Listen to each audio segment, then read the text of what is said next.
Assalamualaikum warahmatullahi wabarakatuh.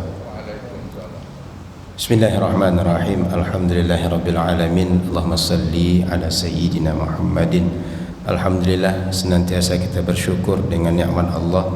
Salawat teriring salam kepada Rasulullah sallallahu alaihi wasallam. Kita bersyukur nikmat Allah sampai sekarang masih kita rasakan. Tak ada yang kurang. Makan, minum, istirahat, alhamdulillah.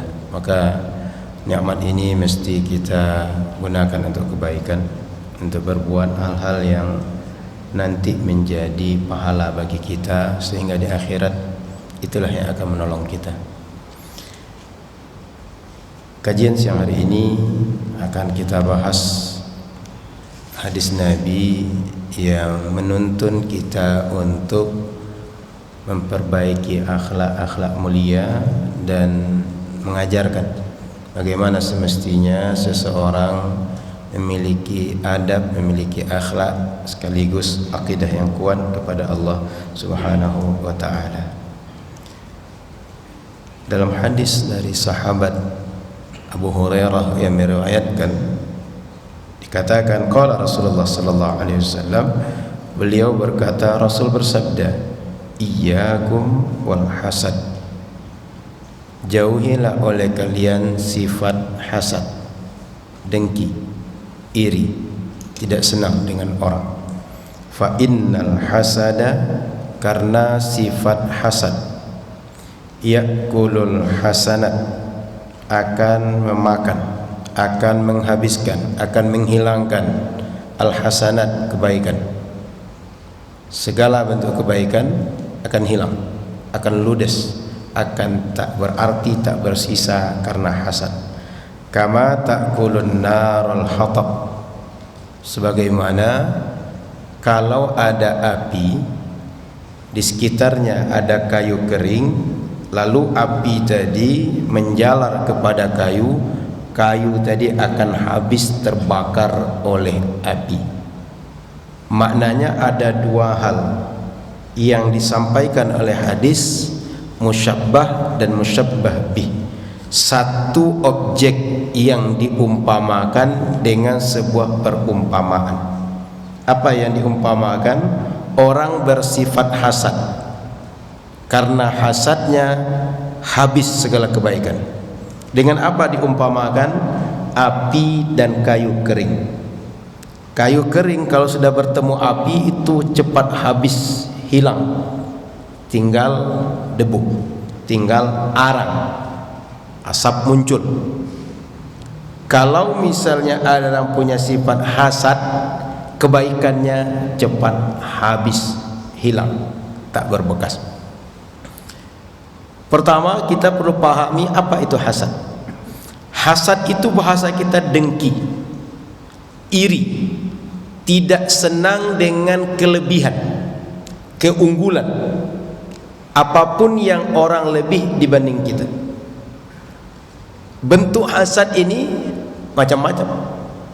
Ada yang tidak senang dengan kelebihan orang, dia diam sampai di situ. Pokoknya tidak senang tengok orang lebih. Orang lebih sehat dia tak senang, orang lebih berilmu dia tak senang, orang lebih kaya dia tak senang, orang lebih sukses dia tak senang. Satu. Yang kedua, tak senangnya ini menginginkan kelebihan orang tadi hilang. Dia punya mobil, mudah-mudahan mati dia dengan mobil tadi, kecelakaan dia, rusak mobil tadi, rumahnya habis oleh gempa. Berkeinginan buruk terhadap nikmat, kelebihan yang dimiliki orang. Yang ketiga, ini paling buruk, dia tak suka dengan kelebihan orang dan berharap kelebihan orang berpindah kepada dia.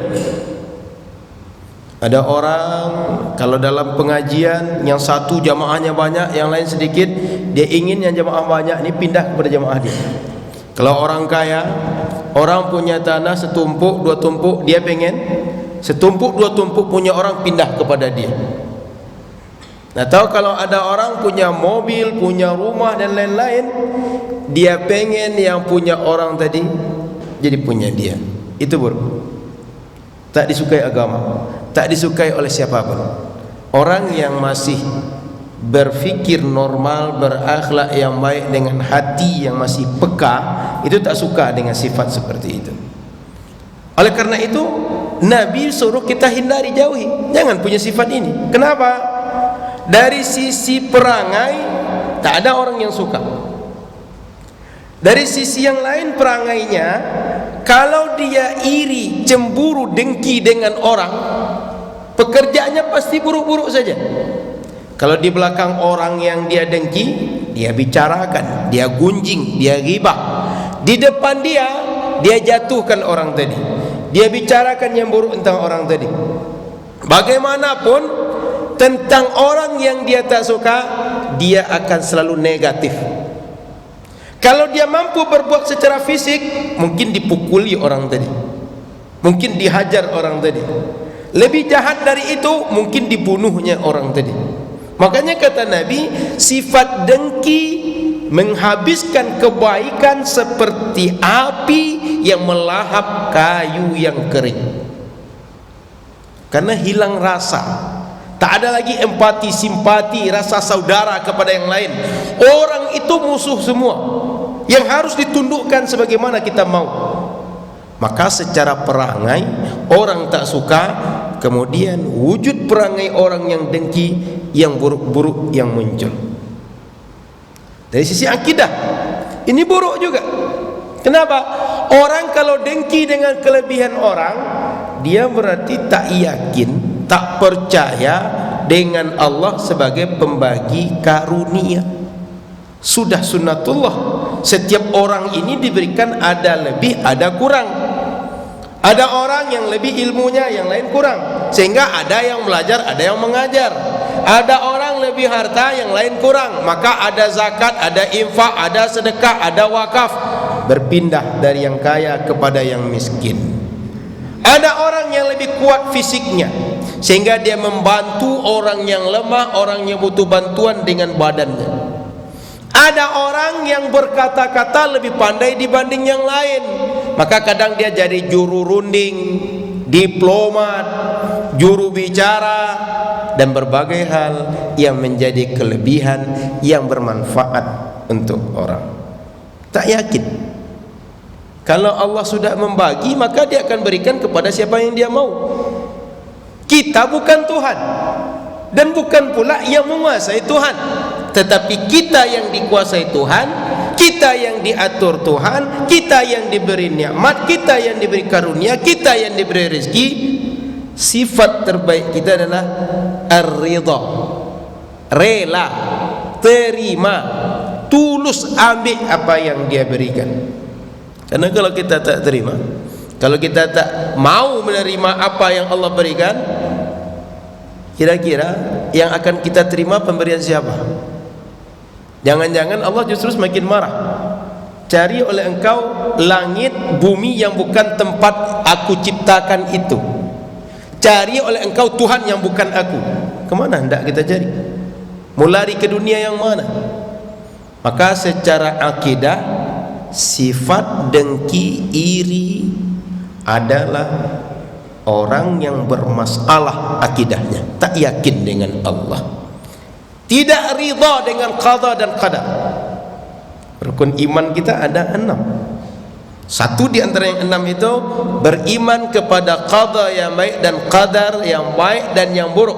Pokoknya qada dan qadar baik dan buruk datang dari Allah semuanya. Dia yang ciptakan, dia yang bagi, dia yang mengatur untuk kita. Kita menerima, berlapang diri, berserah diri sesuai yang dia atur untuk kita. Makanya setelah kita berusaha, saya sudah bekerja, saya sudah melakukan apa yang saya bisa optimalkan, kita tawakal kepada Allah. Tapi jangan salah, belum berusaha, nanti bagaimana kata Allah sajalah, bagaimana seperti air mengalir sajalah, itu tidak boleh. Beralasan dengan takdir sebelum kita berusaha tidak boleh.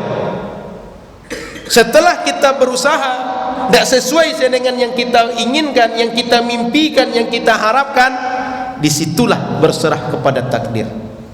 Karena kalau kita sudah berusaha memaksa juga harus seperti apa yang kita mau, justru bermasalah.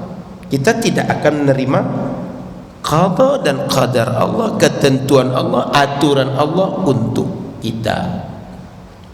Maka Bapak Ibu yang dirahmati Allah, tidak salah orang ketika setiap apa yang dia terima dalam hidup dia balik kepada takdir, dengan syarat setelah berusaha, bukan sebelum berusaha. Kalau sebelum berusaha itu adalah orang yang mengkambing hitamkan takdir, mencari-cari alasan. Yang masalah dia, bukan takdir yang bermasalah. Saya kira itu kajian kita antara azan dan iqamah, mudah-mudahan bermanfaat. Semoga hari-hari yang berlalu dalam hidup kita, kita tidak resah dengan kelebihan orang, tidak merasa keunggulan orang sebagai derita bagi kita. Kan di kita tuh senang lihat orang susah, kan kadang begitu penyakit kita. Kita jangan seperti itu. Jangan sampai kita menari di atas penderitaan orang. Sama-sama saja, tanafus, berlomba-lomba untuk berbuat kebaikan. Dia dengan potensi dia, kita dengan potensi kita. Nanti mudah-mudahan sama-sama bertemu di pintu surga, sama-sama bertemu di dalam. Jangan sampai kita diberikan Allah banyak karunia, banyak kesempatan, sibuk mengurus orang sehingga tak pernah memperbaiki diri, dan pada akhirnya kita tak pernah baik. Orang karena sering kita komentari, dia evaluasi terus, dia muhasabah terus, dia perbaiki diri terus. Kita tak pernah. Orang perbaiki diri terus, dia berhasil berubah keadaannya, kita justru semakin buruk karena akhlak, karena moral kita sendiri. Sekali lagi, mudah-mudahan ini menjadi pelajaran bagi kita. Mohon maaf salah dan kurang. Subhanakallahumma wa bihamdika, asyhadu an la ilaha illa anta, astaghfiruka wa atubu ilaika. Assalamualaikum warahmatullahi wabarakatuh.